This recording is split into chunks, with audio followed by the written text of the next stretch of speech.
I hope everybody's excited to hear that I was not particularly jazzed while watching these 5 episodes.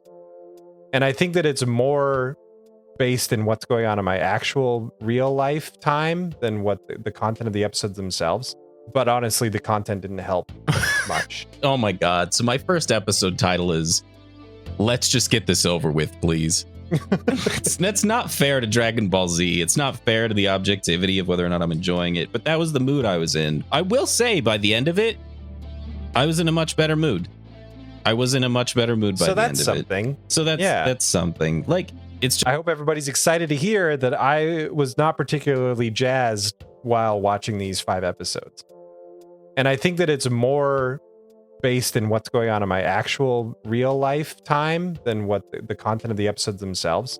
But honestly, the content didn't help much. Oh my God. So my first episode title is Let's Just Get This Over With, Please.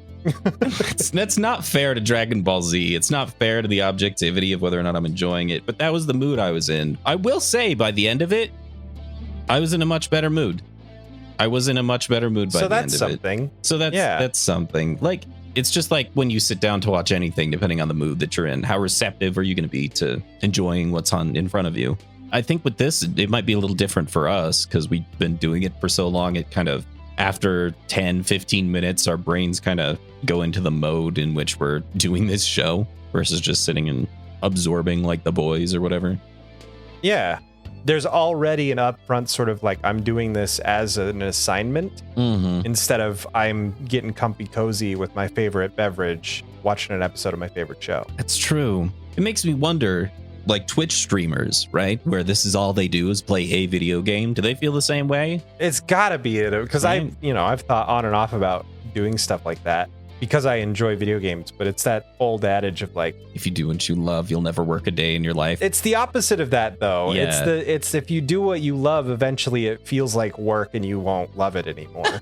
Is that? I've never heard that before, but it's so fucking it's true. It's not eloquent, but it's true, right? Yeah, like I've found that to be more true than the other one.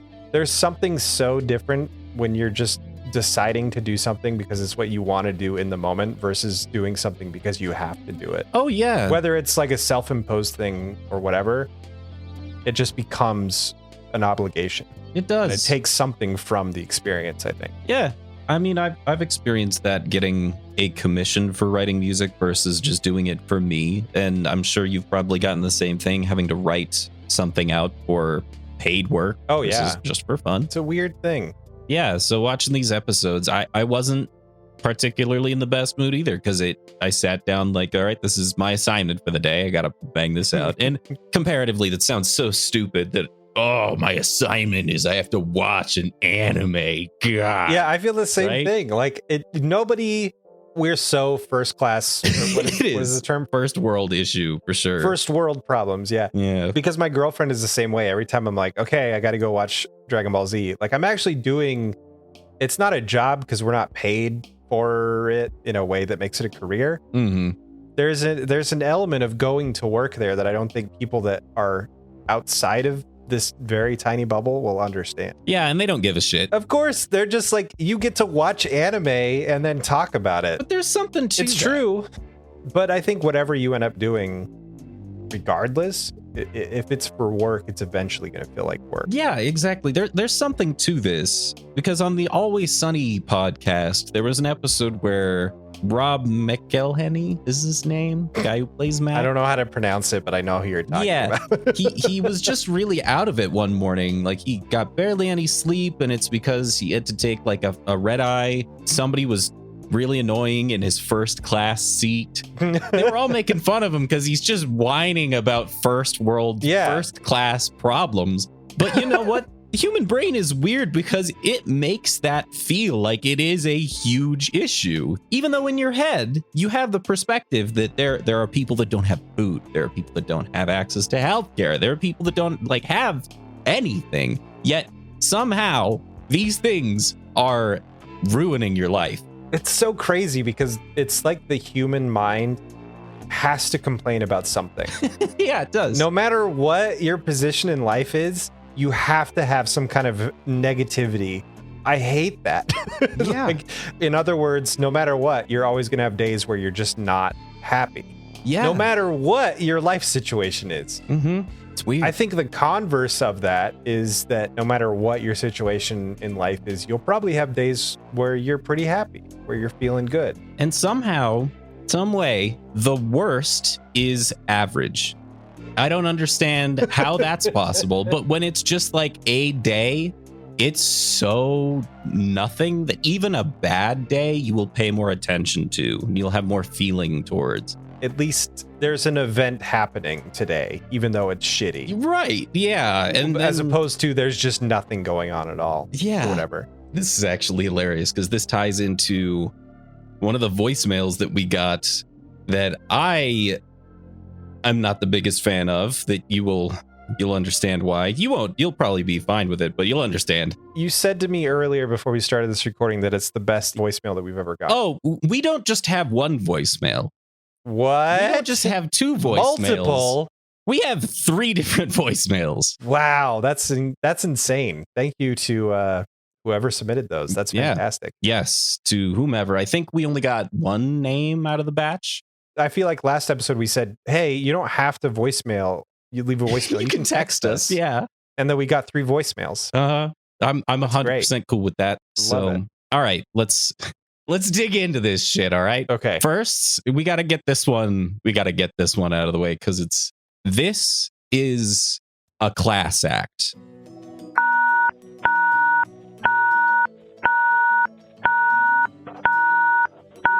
All right. It's just a bunch of. It's just DTMF tones. That's it. That's all it is. Do you know what it translates to? I think that's 9 and then 1, 2, 3, 4. You don't think it like translates to a word? Oh, holy shit. It might. Well, I don't know. The number of 9s in there. DTMF tones are weird. All right. So the reason they exist, and this is, here we go, audio engineering knowledge nobody gives a shit about. It's 2 different tones playing at the same time. And on a phone line, you can determine what that number is, what the keypad entry is, depending on the reading of the tones. So, which is why if you go 1, 2, 3, it sounds like it's going up. But then if you go 1, 4, 7, the tones also sound like they're raising up. It's because it's 2 different tones played at the same time. And I don't remember why they exist. It's just a way to communicate through the phone lines. So I thought it was the perfect voicemail for this podcast.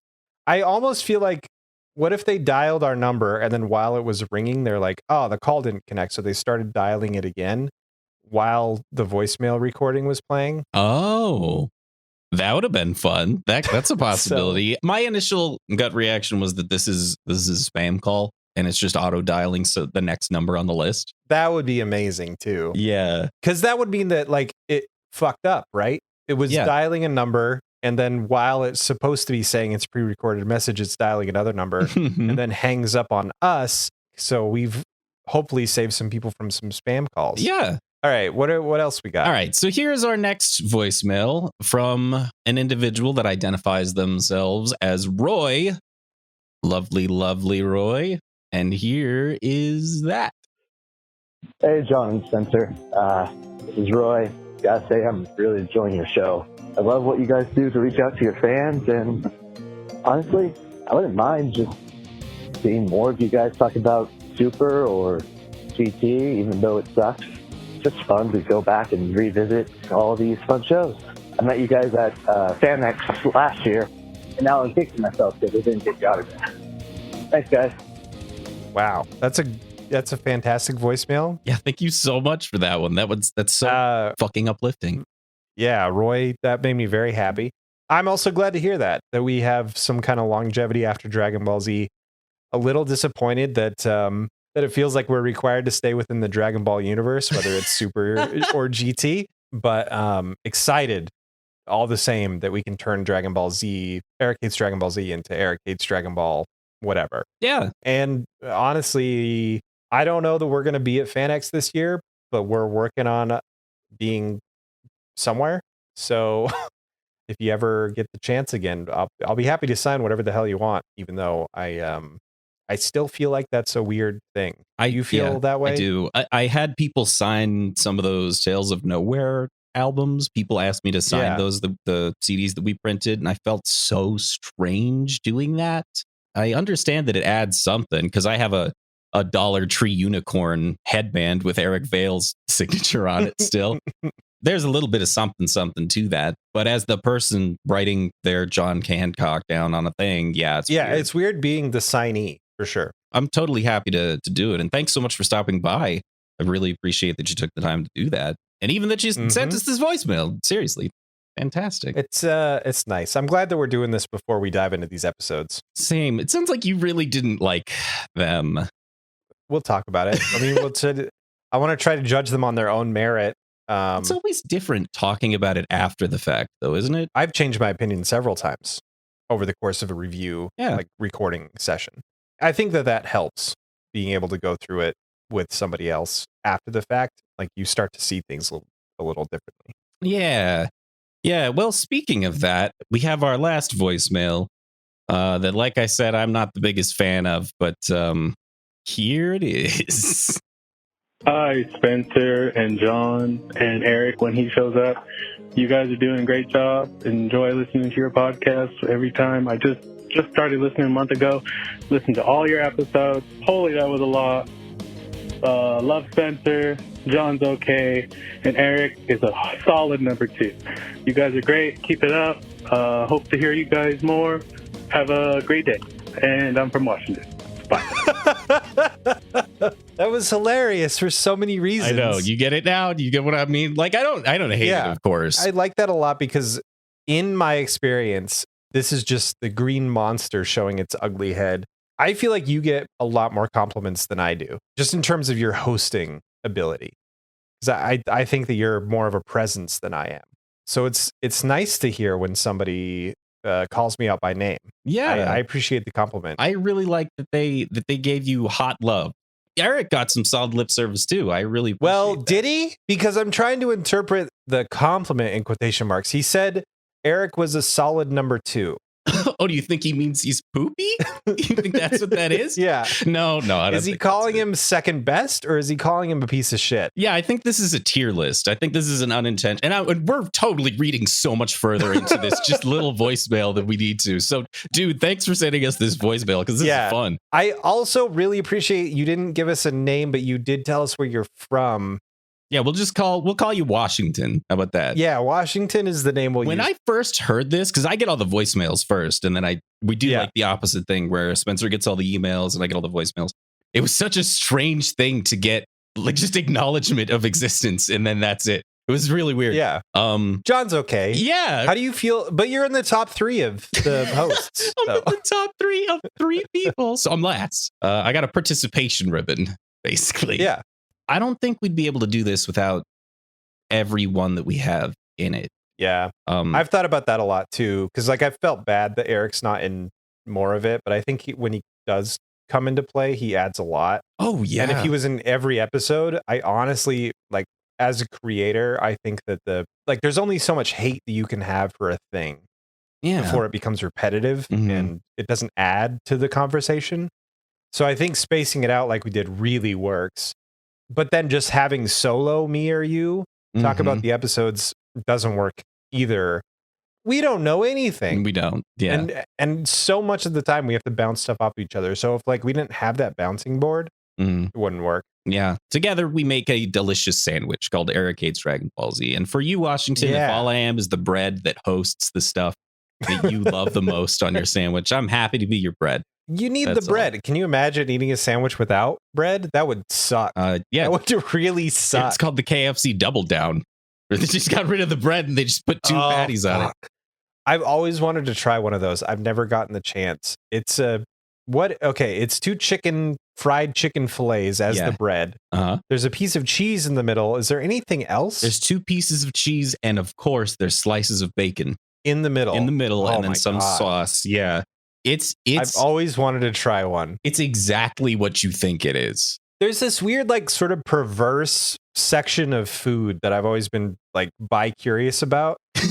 Does that make sense? It does. And it's Carl's Jr. lives there. Carl's Jr. is really good at coming up with weird shit that I feel like I want to eat, even though I know I shouldn't touch it because it's bad for me. But like I read about this thing and it's only available, I don't know, maybe this changed in years, but back in high school I read about this stadium, this baseball stadium. I think it's in Chicago. They're the only place in the world, or at least were at the time, that served cheeseburgers, but instead of the buns, they cut a Krispy Kreme donut in half and use that as the bread. I wanted to try one immediately as soon as I read that. It's the same part of you that this is strange, but it's the same part of your brain that wants to look at a dead body.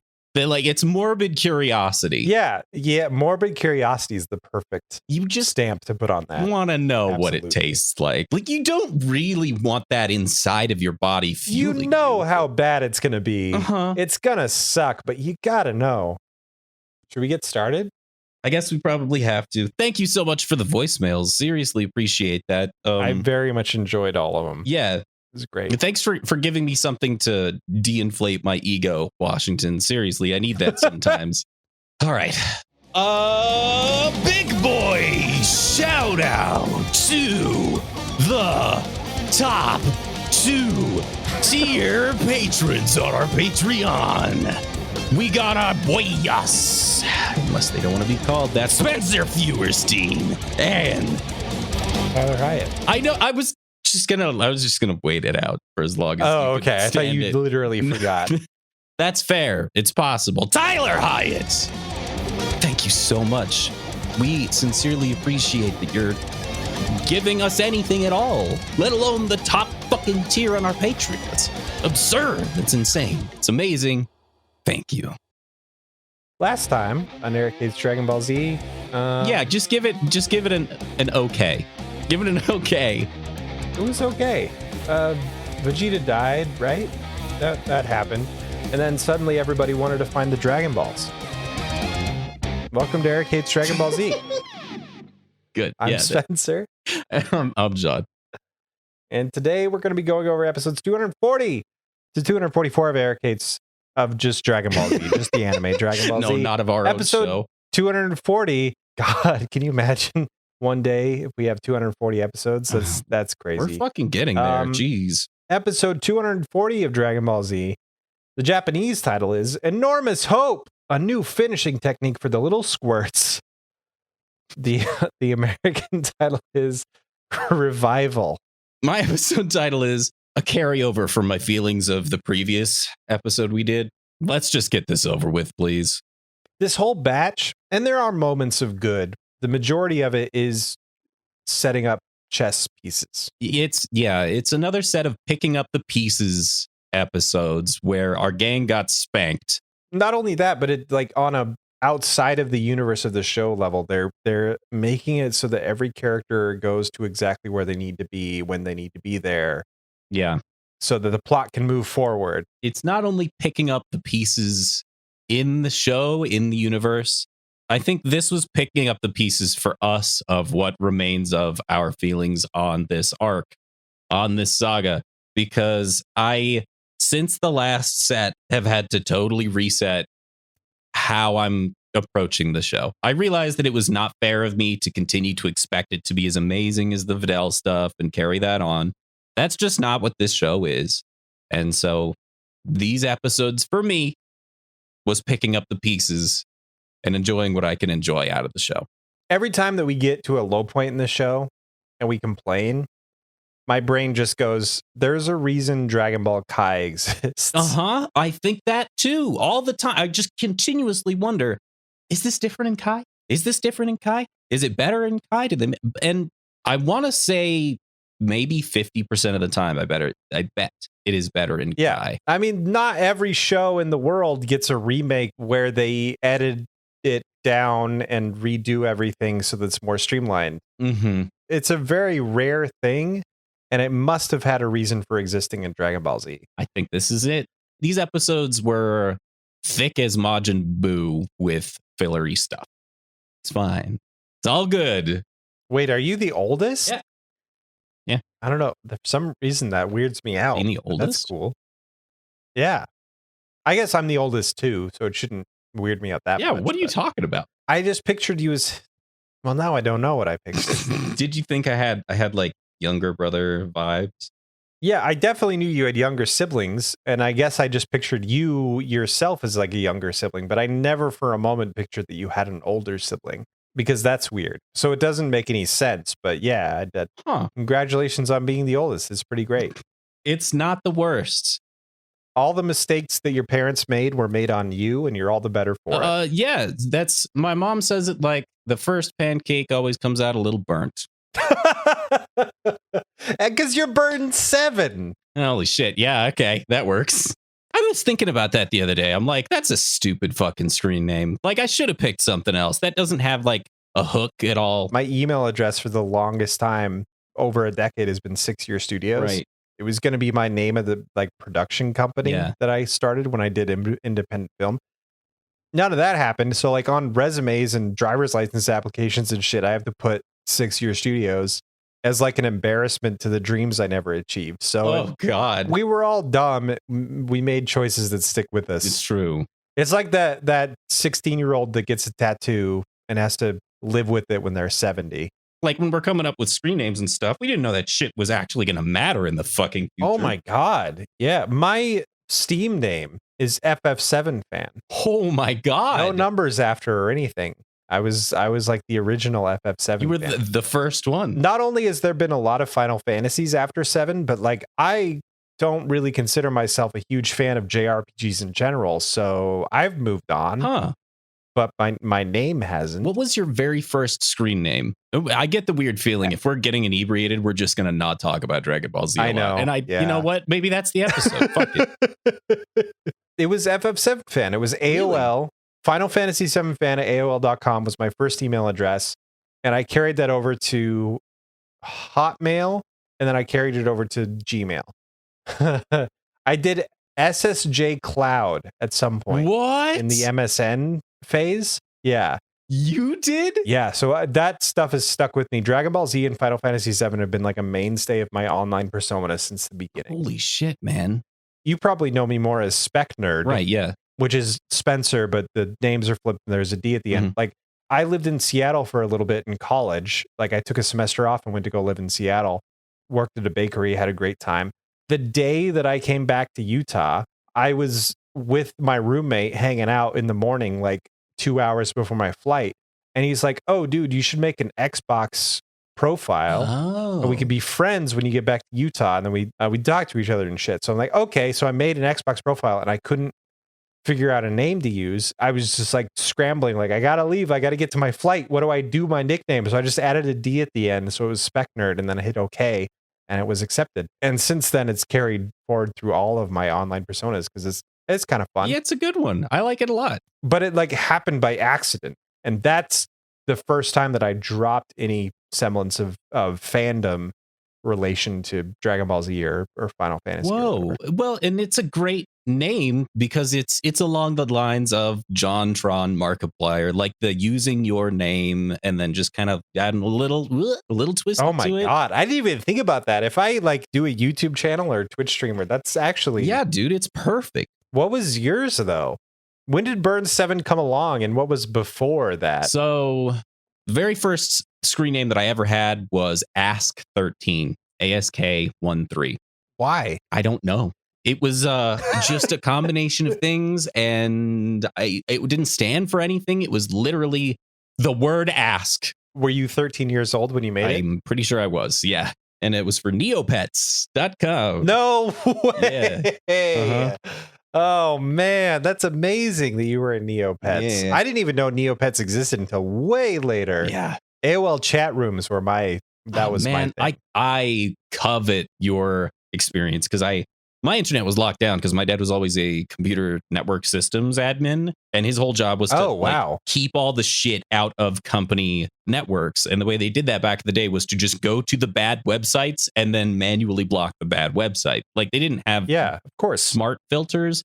They just had to find the bad website. So he saw the worst of the worst on the internet and wanted to keep me out of that. So he installed that thing that he used at his job on our home network. And so I was blocked out of everything. I couldn't use AOL, Zynga, Facebook until I was like 19. I couldn't use MySpace until I Well, was to be 17. fair, it didn't exist until you were probably around 9. That's true, but I couldn't make a MySpace. I couldn't make a No live journal? No live journal. I wanted so hard to get the AOL Messenger, and I asked over and over and over. I just wasn't allowed to. Dude, that's crazy. That's like, I used to play Diablo, and then there was like an AOL chat room for Diablo players on there. Mm-hmm. And we'd get together and do like the dupe glitch to get the gold. Yeah. Yeah, I missed out on that entirely. So I spent a lot of time alone just modding games and making maps for Unreal Tournament and whatever. See, that's pretty cool. I didn't get into that until like junior high school, but I was lucky enough to find a group of friends that were like really into Unreal Tournament. And so we turn on the editor. I remember the first thing that I made was I just wanted a level where you dropped endlessly. Like where you would just be falling. Are you serious? That's the first thing I made. I'm dead serious. That's so strange. That's so strange. Okay, but I could never get mine to work because we were basically trying to make the game Portal, but in Unreal Tournament in an engine that wasn't capable of doing those things. So we'd have like a box where the bottom of it had a trigger to teleport you to the top. The whole idea was to get the whole like 16 players into this giant room where you just constantly fell.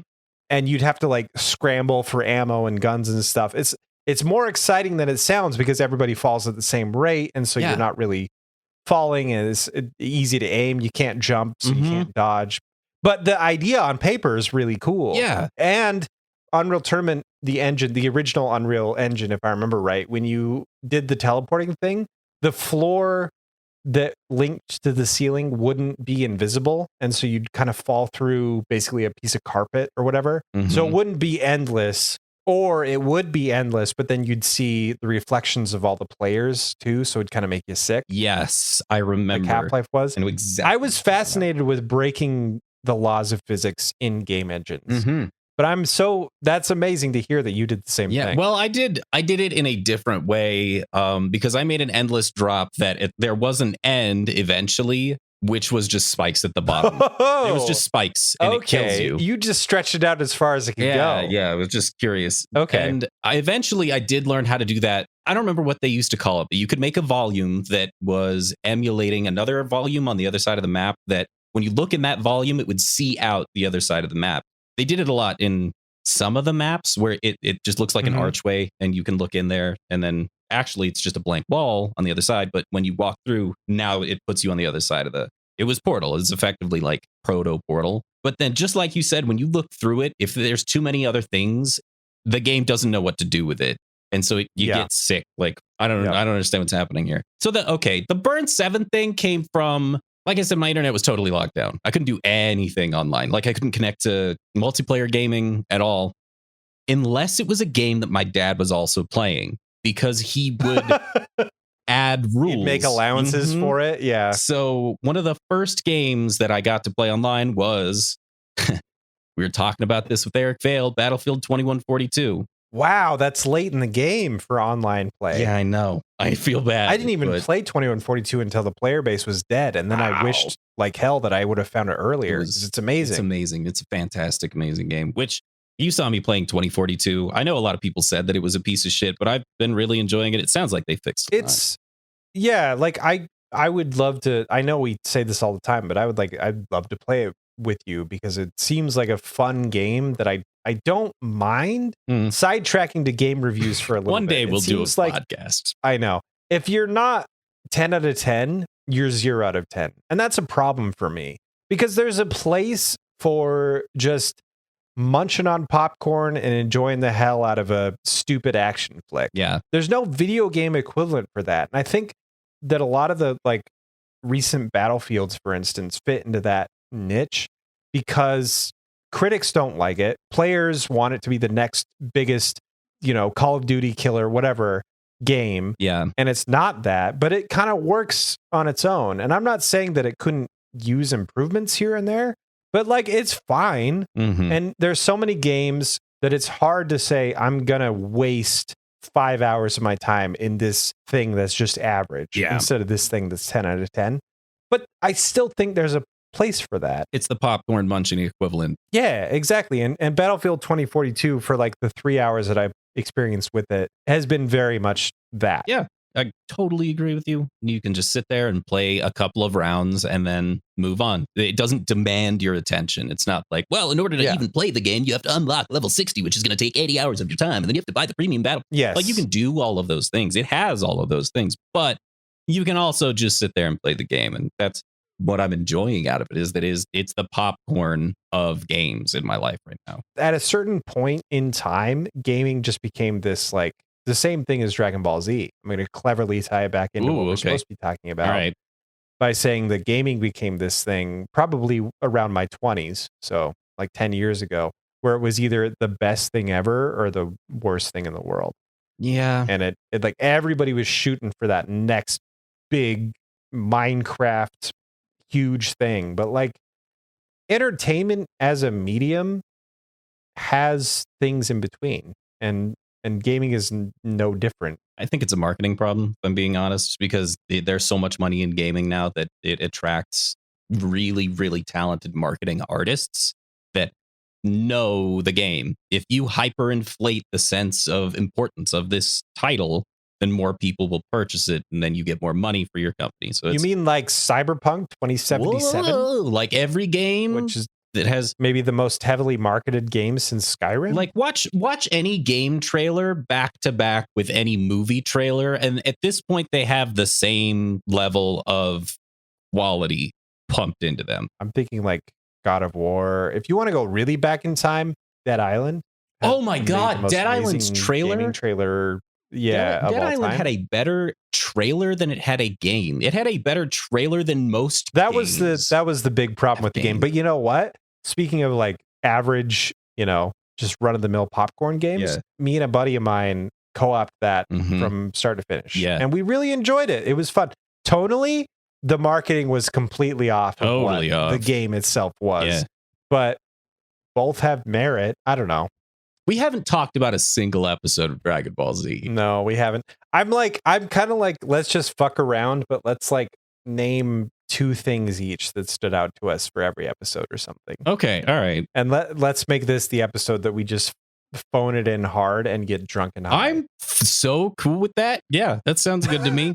Because all of these episodes were just like, okay, highlights. That's not to say that I hated them, but watching them felt like, okay, guys, let's get to the point.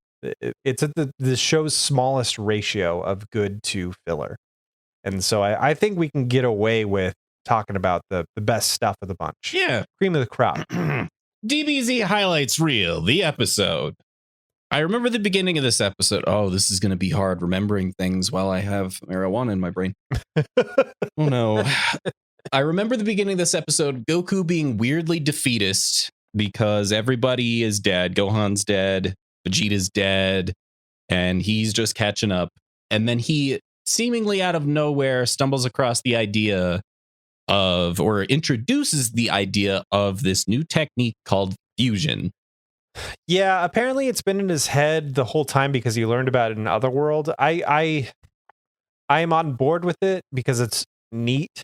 It's also somewhat feasible that it didn't occur to him before now. Yeah, because it's Goku and he's a dumbass. Well, and once like Majin Buu, like the big bad that would require the use of fusion, was on the table, he was knocked unconscious. It's true. So it's not too far-fetched.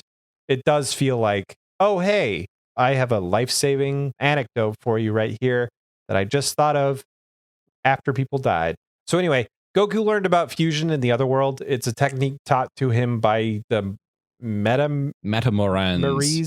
It's pronounced a couple different ways depending on the character that's talking about them. But I do like that they add to the lore of Dragon Ball Z a little bit just by defining this weird other race. So it's a technique that he learned. He's always wanted to try it, but he didn't have the opportunity because fusion takes 2 people of equal power level, height, weight, like physical characteristics and spiritual characteristics, I guess. Yeah, and they try to ground it in the world's lore by introducing or reminding everyone that this has already happened. Tying it back. Yeah, Yes. tying it in with Piccolo and Nail. Which that flashback was fine, but like I love that it reminded me of the I feel good, I feel great, we can't do that. Like that Piccolo flashback, it made me laugh all over again. Yeah. I don't know why. It was hilarious to me. Yes. But it's a new type of fusion. A new physical person is created, and it's only temporary. And so it's a little different than Piccolo sort of taking on the power of somebody else. Yeah. So the problem is this technique is really complicated. It requires precise movements and stuff. But Goku only has a few hours left before he's taken back to Otherworld. So he's going to have to like speed run, teach Piccolo, and then Goten and Trunks. Because Goten and Trunks are the only ones left.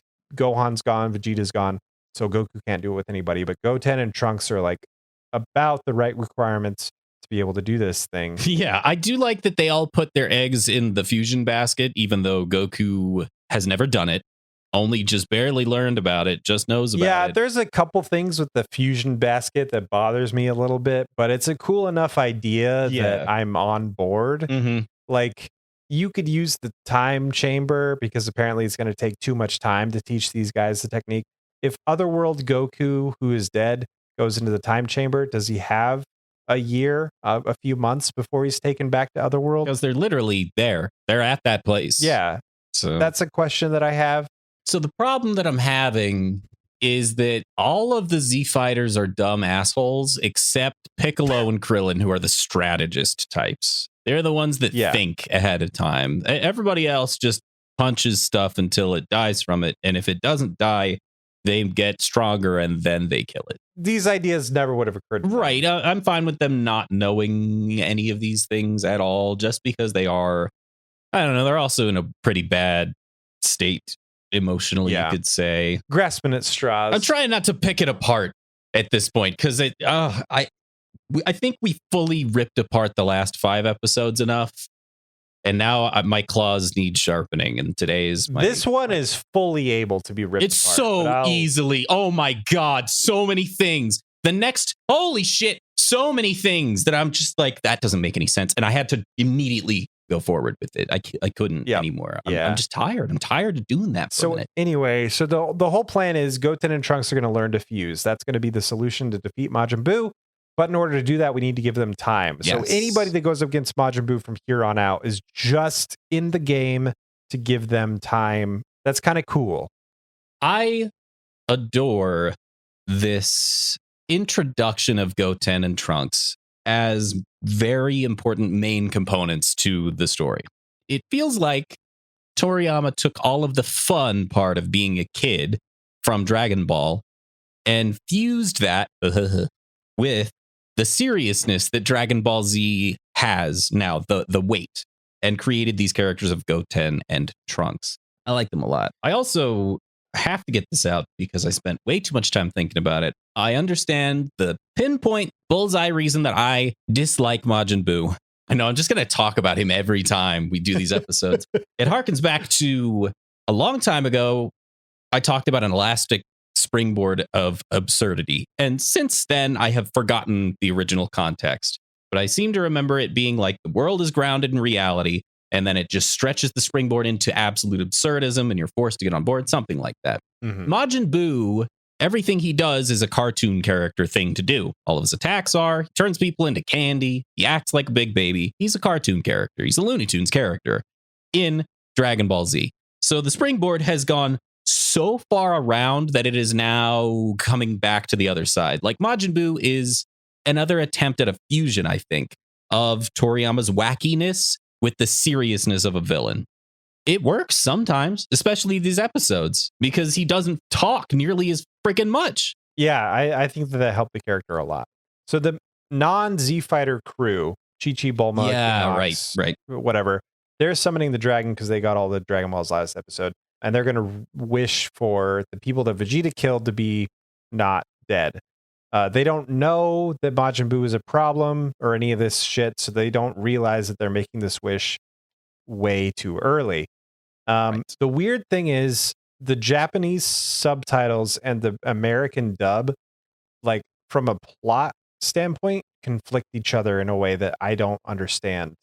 They do that a Like, lot. it's so These episodes. Shenron has been modified by Dende so that in one language he grants 3 wishes, Mhm. and in another language he grants 2 wishes. Mhm. This, I see exactly where you're going with this because it's so confusing.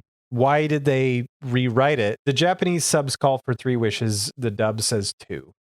Oh, you're right. And that's why it's so goddamn confusing, because one of the wishes is made. They successfully make their wish to the dragon to bring all the people that were killed by Vegeta back. I think it was everyone who Yes. dies today comes back to life. That was Yamcha's, which again, this is Neo Yamcha. This is Yamcha's back in my heart as being a good character. Goku gets there too late to prevent the wish and communicates with Dende and says, shit, I couldn't stop him from making the wish. And Dende says, it's fine. If they don't, as long as they don't make another wish, then the Dragon Balls will come back from being inert in 4 months. Which is confusing because if you do the math, it makes sense in Japanese, but not in English, because they're using 3 wishes in Japanese, but they're using 2 wishes in English. So that would break down to 6 months in English. But in English, he says they'll come back in 4. I just don't like that one. Made it hard to read and listen. They summon the dragon to make a wish, but then they find out that they have more than 1 wish. But in one language, it's way more than 1 wish. In another language, it's just one more wish than they actually had. But they didn't have a plan for the other wishes. They just had the 1 wish they wanted to make, and they made that one. So then they put Shenron on pause and say, hey, we're going to call you back in 4 months and make the other wish. Which I guess is a thing they could always do. I don't know. Right. It's a thing that the dragons can do, but we didn't know about. But Shenron in the past has only granted 1 wish. So now that he can grant more than 1 wish, the rules have changed and everybody knows about this, but they don't know about it at the same time. So I don't really know what's going on.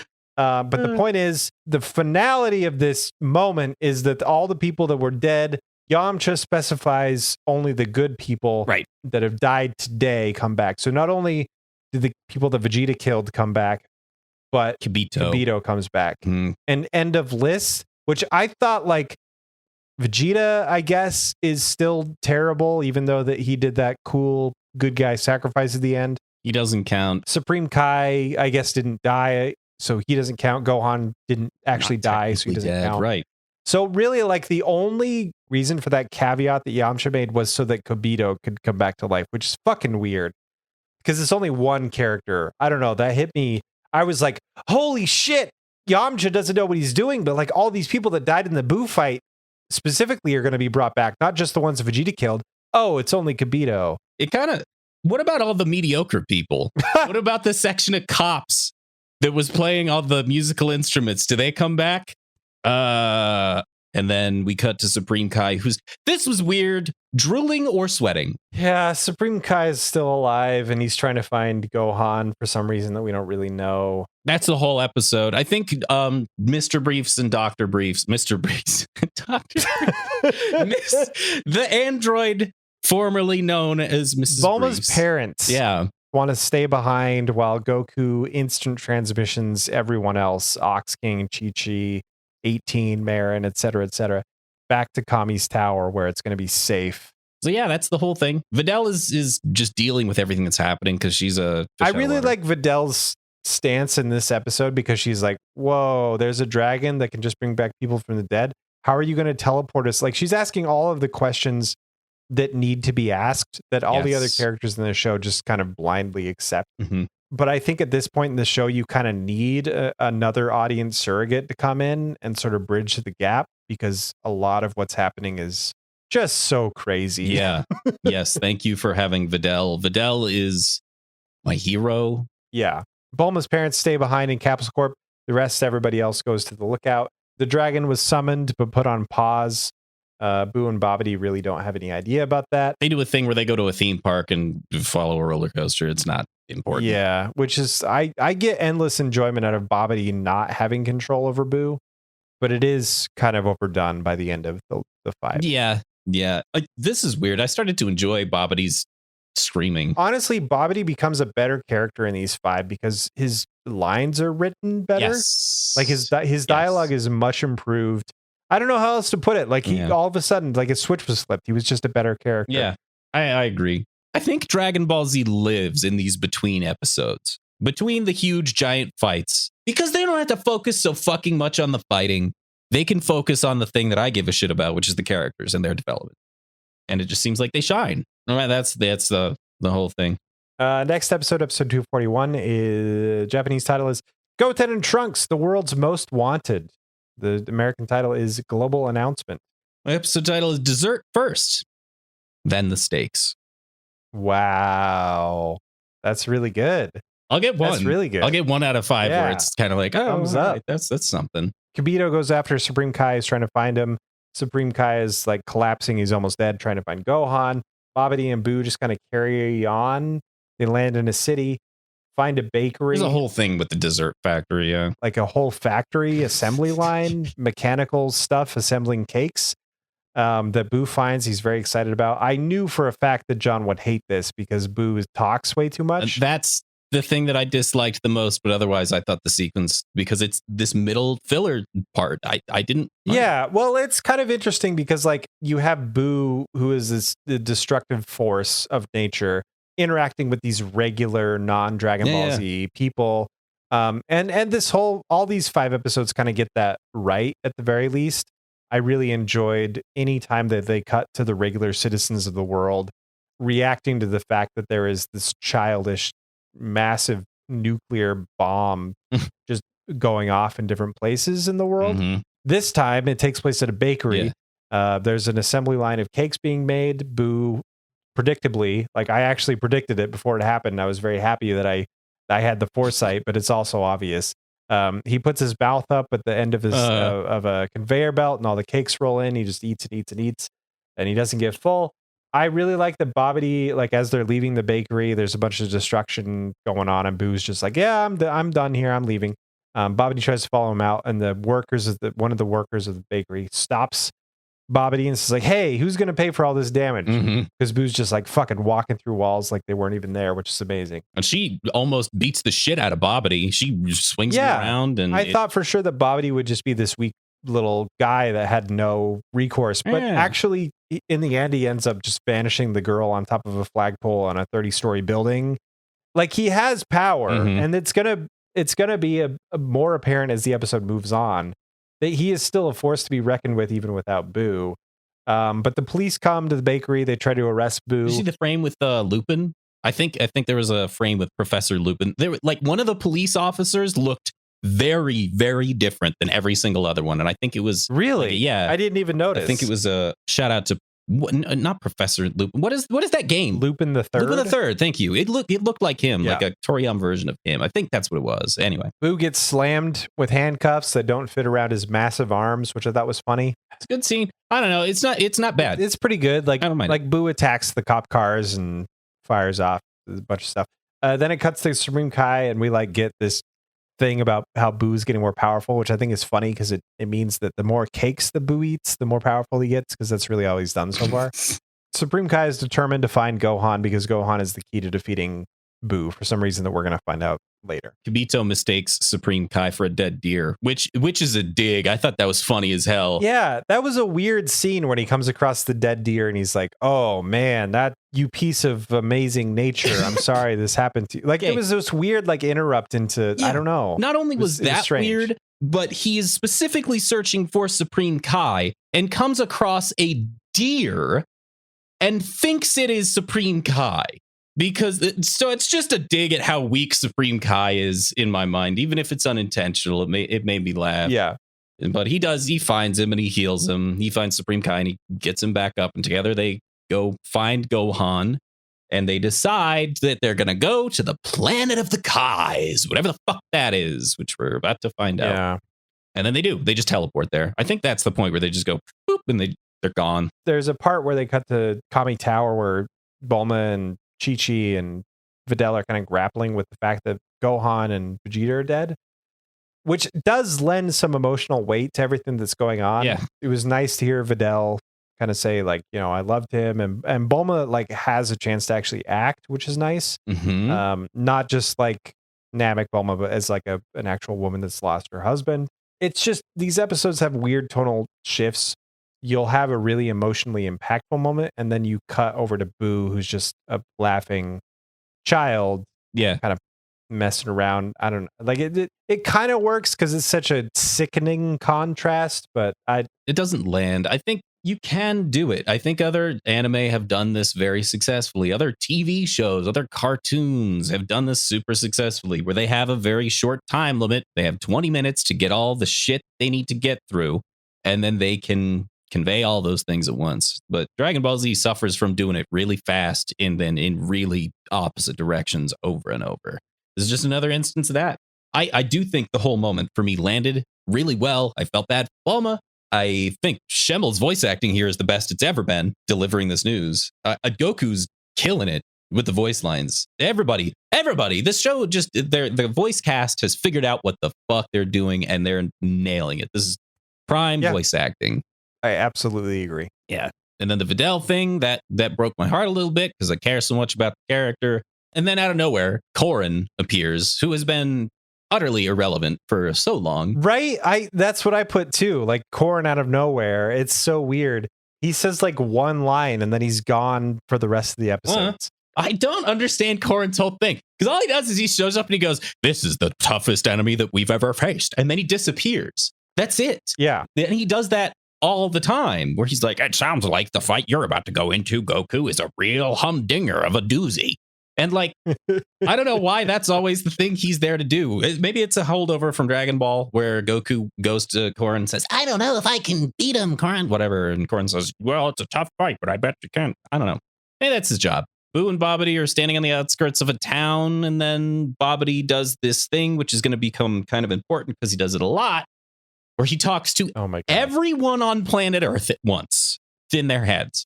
Talk about weird power scaling. I don't understand how magic works at all. Not only talk, but he like transmit images as well. Yeah. I bring this up in future episodes, but he's more powerful than Boo. And I don't know why the show has given him this ability. Because it's insanity if you think about it for longer than 30 seconds. You think about it for longer than 5 seconds, it's insanity. Like that's an absurdly powerful thing. And I don't mind. I don't, because we don't understand how magic works. We get how energy works and fighting works. We get that. Magic is not fighting. Magic is magic. And so because none of this needs to be explained for me, I'm totally on board with him just having weird mystical powers, being able to teleport people, and it not necessarily making sense. You know what? Fine. Anyway, he addresses the entire world and says, "Hey, everybody in the planet, you seen Goten, Trunks, or Piccolo? Hit me up, and maybe I'll save you. Oh, by the way, this is Majin Buu, and we're going to kill all of you unless you let us know. Okay, bye." Yeah, this message brought to you by Lathalos. Did you catch that line? Because I don't know what the hell they're talking about. No. I feel like it was a joke. I feel like the voice cast, the writers, just kind of did whatever the fuck they wanted here. And the scene is great as a result, in my opinion.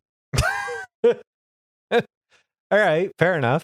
It's great when they're just having fun. And I think they were just having fun in this moment. And then Majin Buu does one of the creepiest things that I've ever seen Majin Buu do, and turns everybody into hard candy. Yeah, they're standing in front of a city when this happens, and they kind of Majin Buu raises up his hands, and every person, every human floats up above, and then he transforms them all into hard candy.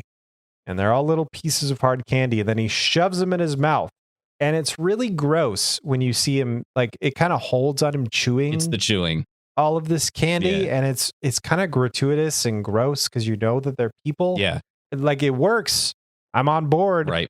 But it's disgusting. It's extremely disturbing. And the show continues to make this disturbing, which is what I think should have happened initially. With Dabura, it wasn't so much disturbing. It was just like uncomfortable and weird. With these, you get why it's fucked up now. Is that the end of the episode? I feel like it's pretty sure it ends with the stakes being set and the gang being upset because everybody saw it on Earth. Right. So we move on to episode 242. The Japanese title is Gohan Revived, Kaioshin's Secret Weapon. The American title is Learn to Fuse. My episode title is a quote from It's Always Sunny. "You want me to be bad? I'm a bad dad now."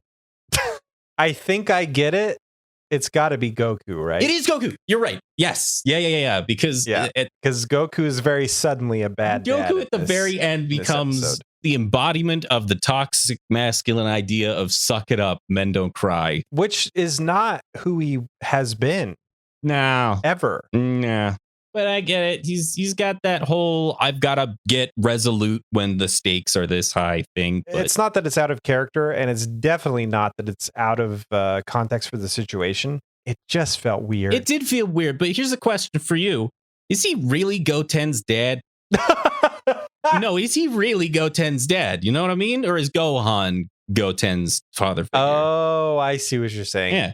He has no connection. I feel like that Goten has a very different image of his dad than his dad is portraying. Mm-hmm. And maybe that's the case of pseudo hero worship, where Gohan was telling him, hey, our dad is this, and him finally seeing his dad as is, or Goku's character growth, or the situation where Goku can't be the person that he was around Gohan growing up, and he has to be this other person, or he's grown into another kind of person.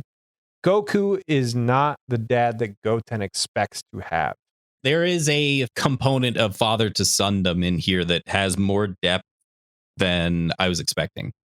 There are people in the world, the real world, outside of Dragon Ball Z, that have experience with like long lost fathers, sons, distant fathers, sons, and like grappling with that is hard. Mm-hmm.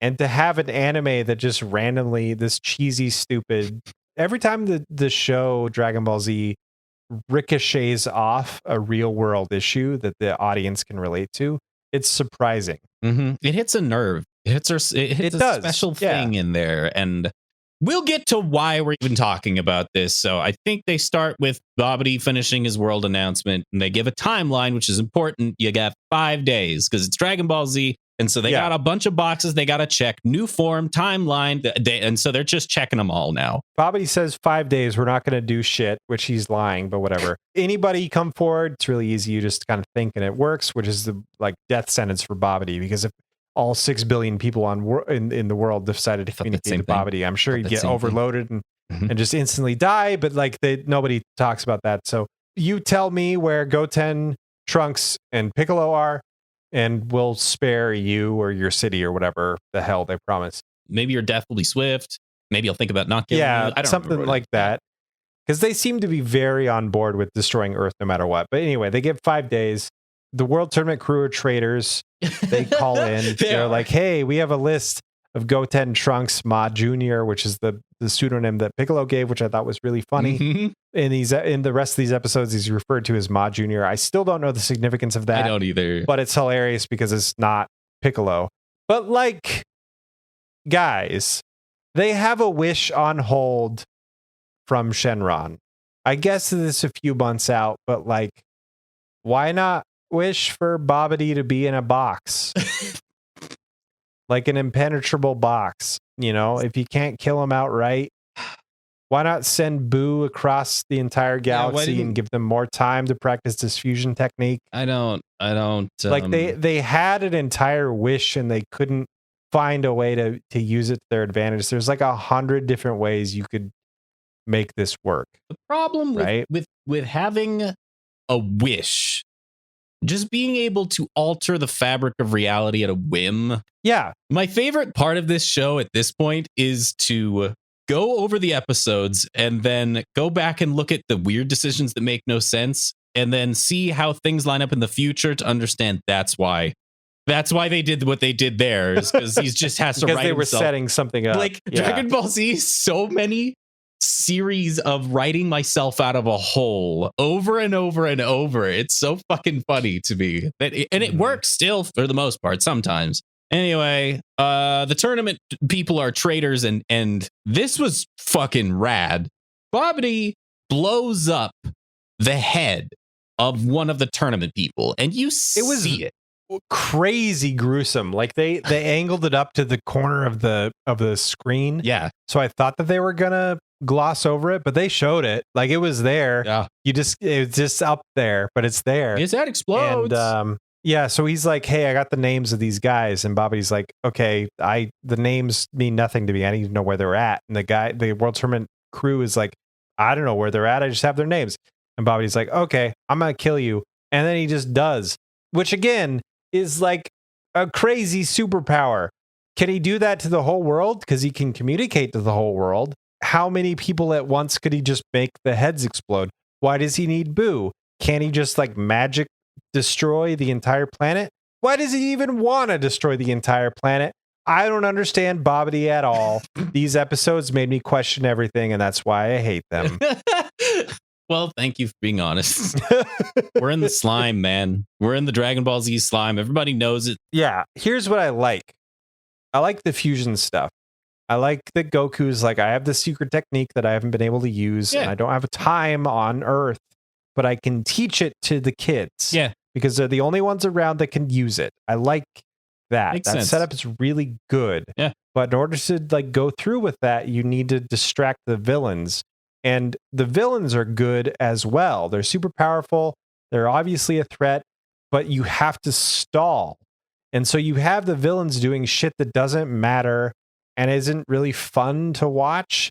And like, it's a lot of middle groundy stuff with a lot. It's just Dragon Ball Z. I wish they would have figured out a way to shove them all in the time chamber and just be with those characters in the time chamber and then come out and Boo is still pummeling Supreme Kai and they come in to interrupt that stuff. Like, I don't see the point in letting the villains go on a free for all when at every turn the characters are like, don't worry, we can wish everybody back with the Dragon Balls. And the heroes are like, just give us a little bit more time to train. Like, you could have solved all of these things and subtracted the filler very easily. Yeah, why didn't Goku just fly around the earth and turn back time a day? Because he's not Superman. I know, that's such an old reference at this point. It's ancient. The kids wake up in Kami Tower. They've been knocked unconscious by Vegeta, remember? So they don't know what's going on. Mhm. They fight fucking Popo for a while. This was weird. How was Popo strong? I don't know. care. They go Super Saiyan and wail on Popo, and Popo is just like blocking every blow. And then Goku shows up and he's like, hey, you kids, stop messing with Mr. Popo. And I figured it out. I figured out what the problem is. Dragon Ball Z makes characters that are cartoons, Mr. Popo, on par in terms of strength and power with characters that are not cartoons, that have depth. Back in the beginning, Launch, cartoon character, shot people with guns, and we understood this was cartoony and did no damage. It's taking cartoon things and reality and it just fucked up my mic. And it's just slamming them together. And sometimes it works, sometimes it doesn't. Mr. Popo is the shining example to me of a character that should not be able to fend off Super Saiyan-ass kids doing it because it's a cartoon and it's funny. And then Goku has to tell the kids that people they care about is dead. Are dead. It's pretty sad. It's a pretty... Yeah, Goten and Trunks like cry because Gohan's dead and Vegeta's dead, and Goku gets pissed off that they're crying because they're kids. I can't defend Goku in this situation because I feel like he's in the wrong. The next episode, he says some stuff that is way more appropriate. But at this point, he's just like, hey, stop crying. Yeah. Knock it off. We gotta fight. It's totally off base for Goku. It is. Is there a world in which Goku died and Vegeta survived and Vegeta had to teach the kids? I think that would be fun. Because that feels more like a Vegeta. It does. It feels like Vegeta lines. Like Vegeta would be the one to say those things, and then in the next episode, the things Goku says is what like I don't. It should have been Vegeta doing this. How much better would this arc have been if Babadi made Goku the Majin guy? You know? Ooh, that's interesting because back in the Saiyan saga, Goku originally was supposed to be evil because he came out of the Saiyan pod and then bonked his head or whatever. But like calling back to that might be really interesting. And then it's Vegeta that has to fight for Earth. I think that would be really cool. And then Goku sacrifices himself because he's the good guy, and then Vegeta's forced to be like, okay, fuck, we gotta like figure this out. Yeah. The kids are the only ones that confuse, and I learned about it when I was traveling with Nappa across the stars. Boom! That makes perfect sense. All right. Whatever. Anyway, and then Gohan awakens in the Kai realm, which admittedly is beautiful, and he's told of this thing called the Z Sword which is basically Excalibur, and he has to literally pull the sword from the stone. That's the goal. I don't think it's beautiful. I think it's just Earth again. I don't know. I like It has a purplish sky. whatever. So that's Whatever. That's nice. It looks like Namek. It looks And like better Earth. music. It does look like it Namek. does have good Yeah. music, but that's not like I Yeah, love the it art. does. I just the design decision again is it's the same terrain as everywhere else that we've already seen. It's big open areas of water and then hills with the green grass and the big tall spires. And I just want something weird for the place where gods live. Although, you know what? Let me back up my expectations because these gods are not that fucking cool. So of course they just live on Earth plus. Yeah, they're not. They're not cool at all. Yeah, no, I'm gonna walk it back. It's perfect for them. Episode 243, the Japanese title is It Came Out! The Legendary Z-Sword. The American title is The Z-Sword. My title is Blood for Chocolate. And also, mid-roll shout-outs. This is the part of the episode where we like to shout out, what are they called? Patrons. Oh, God, you shouldn't let the guy who can't remember things do this. I forgot what I was saying. I literally forgot what I was just about to do. Mid-roll shout-out, we're the part of the episode. Patrons, shout them out to a certain tier. Here's the list. Lori, Eric White, Dan Shaw, Mama, Artex the Creator, Arrow Win, Andrew Winden, Oh Noe Zoe, Tyler, Ayat, and Spencer Feuerstein. Thank you very much for choosing to contribute to our great big disaster piece. Yeah, we sincerely appreciate the support. Check out our Patreon, patreon.com. Was it worth it? I don't know. Let us know. Washington? Was it worth it? No, man, he loves you. And I love that he loves you. I love that he loves you. And also, my favorite thing in all of these episodes was they introduced the Z-Sword at the very ass end of the previous episode.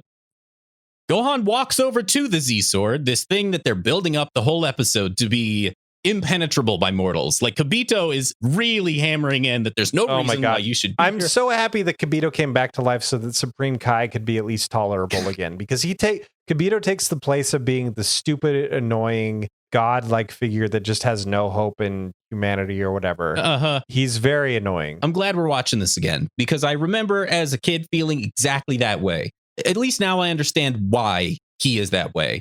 And it's so he can eat the biggest pile of crow in the universe at the very end of it. Of course. There's value there. Whereas before I was kind of like, I don't know why he fucking exists. But in the same episode that it's introduced, he fucking gets it. And I love that. I'm so on board with them introducing this. Oh my God, no one's ever done this before. And he just does it. I have so many questions. Like, there's a Excalibur in the stone on a planet where only the Kais can go. The Kais, last time Majin Buu was summoned, failed to pull the sword from the stone. Who put the fucking sword in the stone? Is there a god? Is there a Kai? Where's Kai? Why don't we call him? Oh my God. It's so frustrating because there's this artifact that can save the day, but it was put there mysteriously and nobody mentions where it came from. I hate the stupid Z sword, man. I like it. It looks cool. It introduces potential future lore. And I'm okay with Gohan getting it because then he gets a chance to shine, which is cool. You've got a twofold approach, which is nice, between the fusion with the kids and Gohan with the Z sword. But the sword itself is a fucking piece of shit, and it doesn't make any sense in the context of the universe. I love it. It's a sword. Swords are cool. It's basically Mjolnir. It's a thing. It's so heavy it can't be lifted by a mere mortal. And then Kibito's like, Gohan can't do this. And Supreme Kai's like, yes, he can. Just give him a chance. And then he does. And then he drops it in the ground because it's so heavy. And Gohan's like, oh my God, that's so heavy. And Kibito's like, this is a holy place. Have some respect. And Gohan's like, you pick it up. And Kibito's like, okay. And then he can't. And then Gohan's like, see, I told you so. Kibito also gives Gohan new clothes with a cool clothes beam. I actually made a note about how much I liked Gohan in his old. He's just wearing this like black bodysuit, right? Yeah. which is torn to pieces after everything he's been through this 24-hour period, which is cool because it is essentially his Saiyaman uniform, but slowly, bit by bit, it's been like disintegrated off of him, which I think is pretty cool. Yeah. But then Kibito's like, you can't wear that here, kid. New clothes. And then he's wearing the same outfit as Supreme Kai. I really like that outfit. I like that outfit a lot. The color scheme, I think, clashes a little bit with the sky, just a little bit. The colors are not complementary. They're too close together, and so it's a little grating. I don't know where that came from. I don't know why I suddenly give a shit about colors. Have we described like multiple episodes in one? I think we're just describing the Gohan plot line. Basically, but you know over what? the course of the next 2 episodes. I think that's fine because it's all the same, man. These 5 episodes, it's all fucking same. It's just a bridge to get us to the next Goku screaming and punching, which happens. It's so true. 235 or whatever. Boo lands in another city and does the same like citizens rise. Then he turns all of the people into chocolate this time. The chocolate has a fucking face, which weirds me out. Oh my like god! A screaming "oh no" face, which I do not like. It's very disturbing. Yeah, this one lands as being properly disturbing. It's good. It's good for the villain and everything. Like, the reason the title that I made is "Blood for Chocolate" is after Boo is done eating, he gets full for the first fucking time. He just blasts the rest of the chocolate. He fires a blast and it melts all over the city, and the city is coated in chocolate. And you know that chocolate is made of people. It's a sidestepping of showing the city covered in blood. Yeah, it's how they got away with being gory without being gory. Yeah, it's like making all of your enemies kids. Robots, right? So you could just decimate the fuck out of nobody. You cares. Can disembowel them. Yeah, just That's what that is. I thought that was cute. We also get a little taste of Hercule and what he's been up to during this whole thing. Presumably, he's heard the Majin Buu announcement when Babadi addressed the world, but like he doesn't really make reference to it or anything.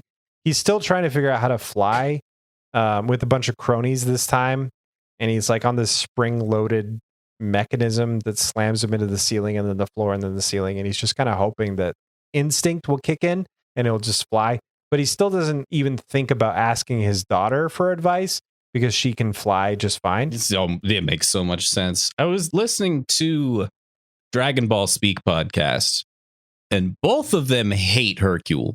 That's crazy. Hercule's great, man. I like to hear their perspective on it. They're just annoyed by him, and they also really like things that we end up disliking. I really enjoy hearing their side of stuff, but they hate Hercule, and that one I'm just hard disagree. I love Hercule. It makes perfect sense that he would not pay attention to what Babadi said, because he probably immediately afterward would say, well, that was weird, and go right back to what he was doing.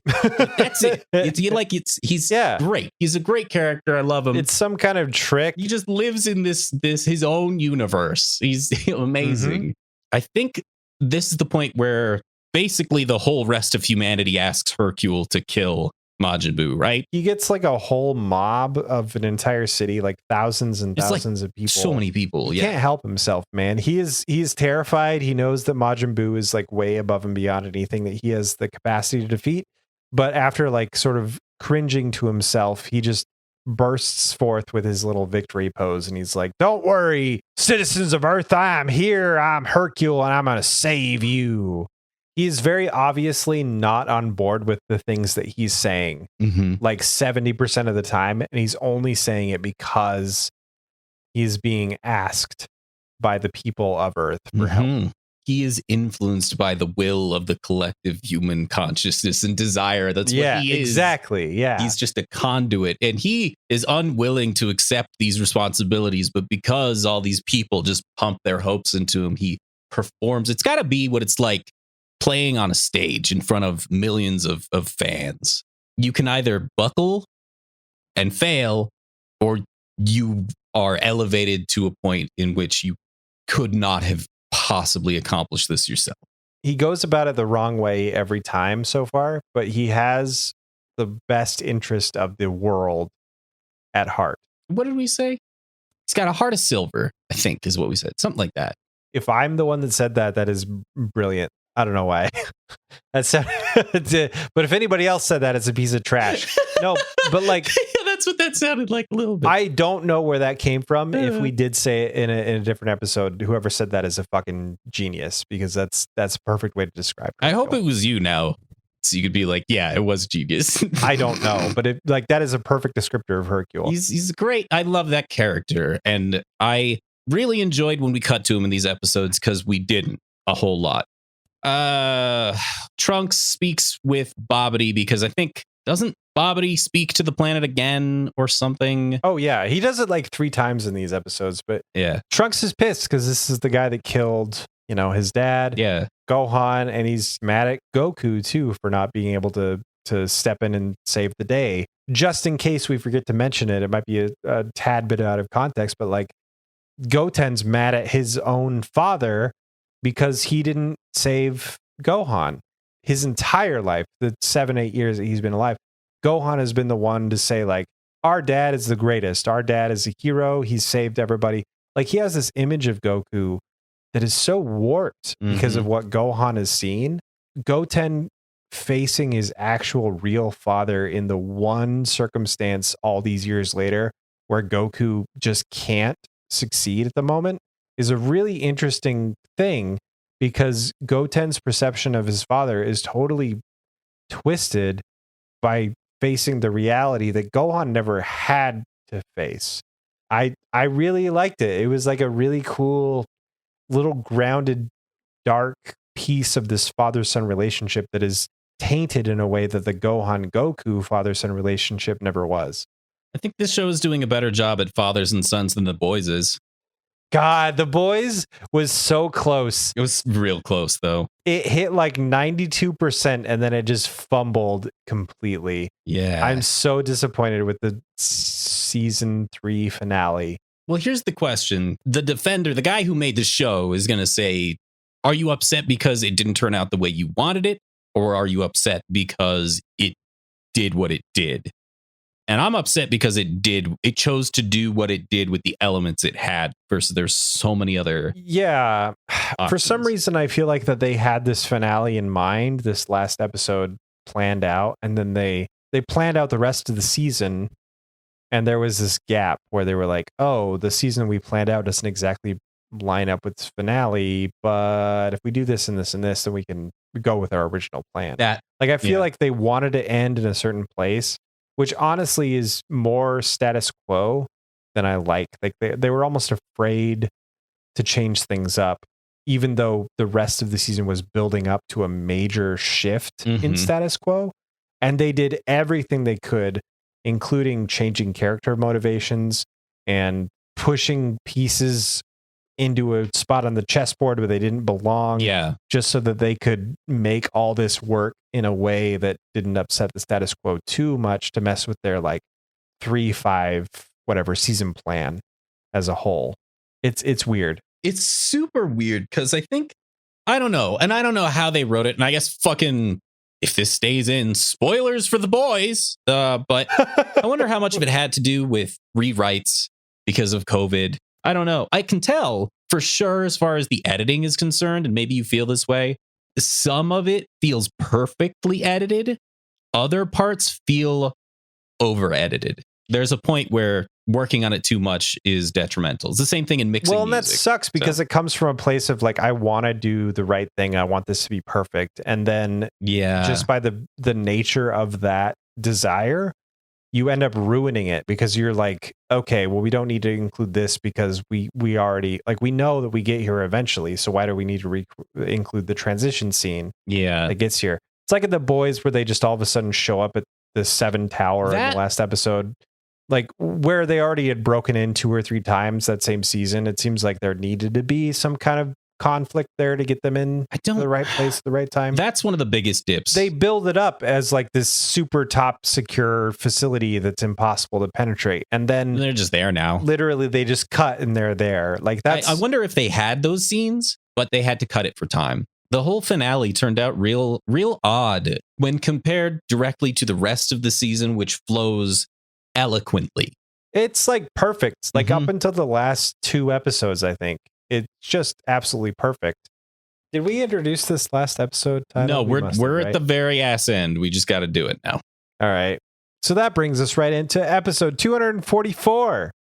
The Japanese title is Metro West is targeted. Stop, Majin Buu. The American title is Race to Capsule Corp. I don't know why I was expecting more afterwards. My episode title is A Level Beyond a Super Saiyan. This episode starts with Goku kind of explaining the fusion technique. It's more of a dance than anything else. Yeah. Which is interesting, but we don't really get an elaboration on that because Trunks and Goten kind of are mad at Goku. They ask the real questions, though. I do like the questions that they ask.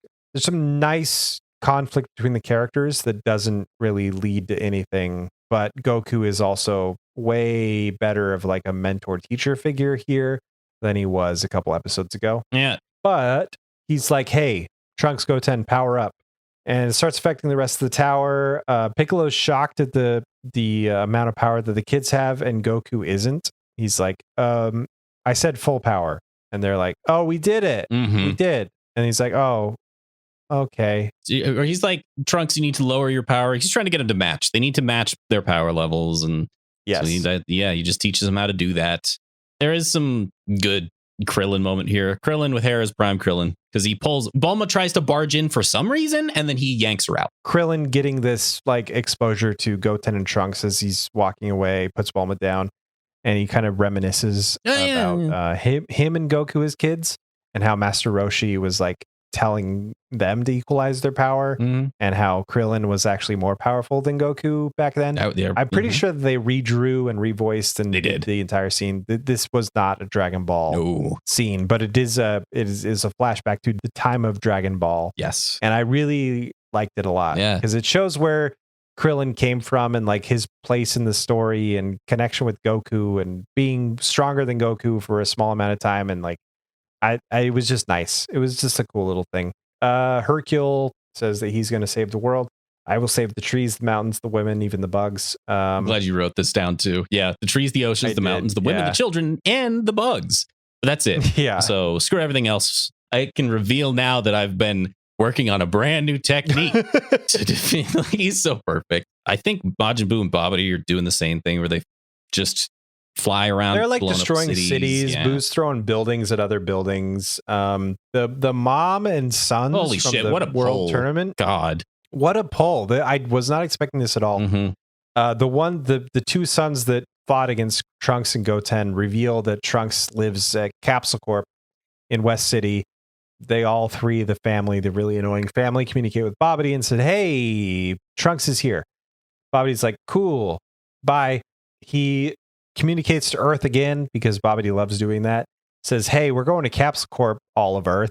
This is kind of when the main conflict kind of pops up, which I thought was a little clever. It's just drawn out unnecessarily and over too many episodes and whatever. But Babadi and Boo are going to go kill West City, which is where Capsule Corp is. Yep.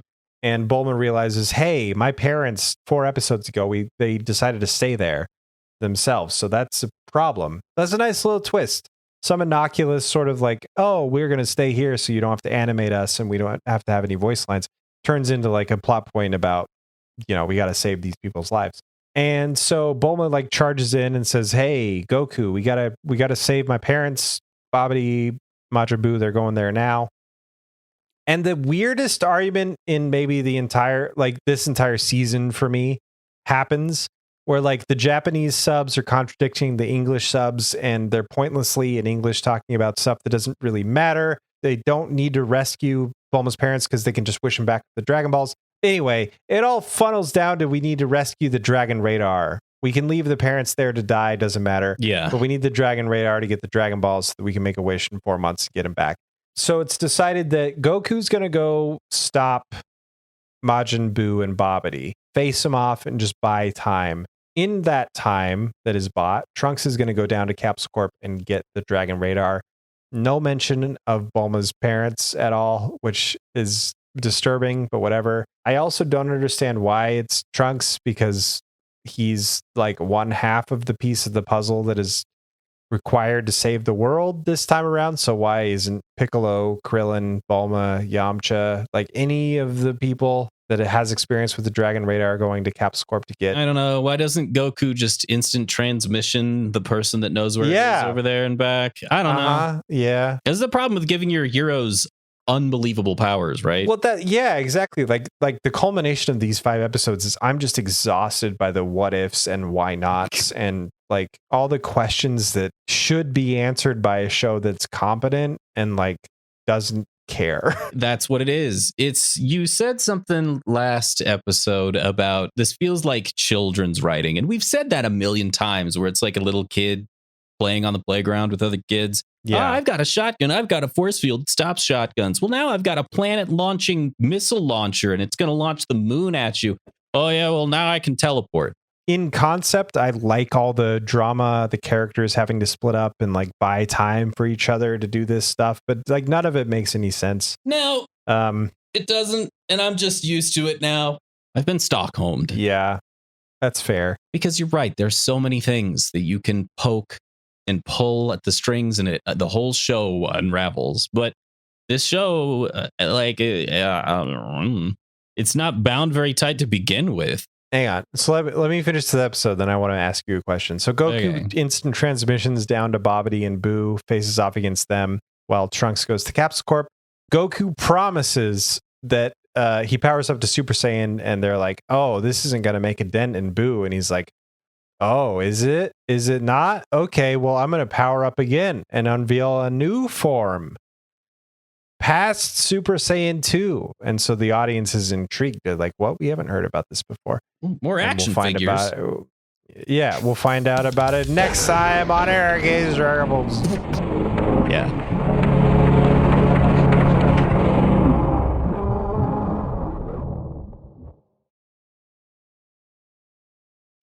So, dang. Dude, I don't at all. This is embarrassing. Oh, we have an outro that we have to do, right? Like a whole thing where we say, thank you for listening to Eric. Oh my God. Yeah, thank you for listening to Eric Hates Dragon Ball Z. It was like a dragon. He may hate the show, but he loves that you're listening. You can contact us and tell us whether we're good or bad or neutral. Or okay. Which is honestly the worst of the three. Email us at mail, M-A-I-L, at ehdbz.com. You can also find us on Twitter using the handle at Eric Hates DBZ, I'm pretty sure. Yeah, it is. It's Eric Hates DBZ. All the music for the podcast was done by John Good. You can find his SoundCloud at Burn7. Yeah. And then take commissions.